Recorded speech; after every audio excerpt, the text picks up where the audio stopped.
অধিকারকে বুঝে নিতে, আপনাদের গণতান্ত্রিক অধিকারকে প্রতিষ্ঠিত করতে আইএসএফ এর হাতকে শক্ত করতে হবে। কারণ আইএসএফ বর্তমানে বাংলায় বিরোধী লোক, বিরোধী দল হয়ে উঠেছে। কারণ তৃণমূল এবং বিজেপি দুটি সেটিং দল, সে আপনারা উপলব্ধি করতে পারছেন।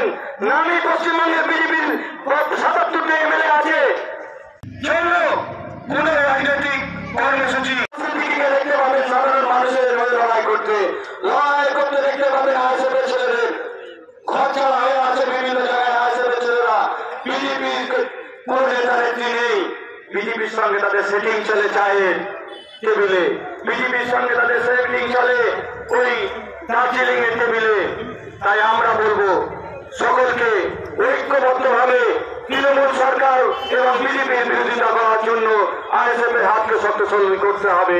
তাই আসুন আগামী দিনের যে লড়াই, এই লড়াইয়ে আমরা ঐক্যবদ্ধভাবে আইএসএফ এর হাতকে শক্ত করবো, মির্জাদা নওশাদ সিদ্দিকীর হাতকে শক্ত করবো এবং আমাদের খেটে খাওয়া শ্রমজীবী মানুষের হাত ঐক্যবদ্ধভাবে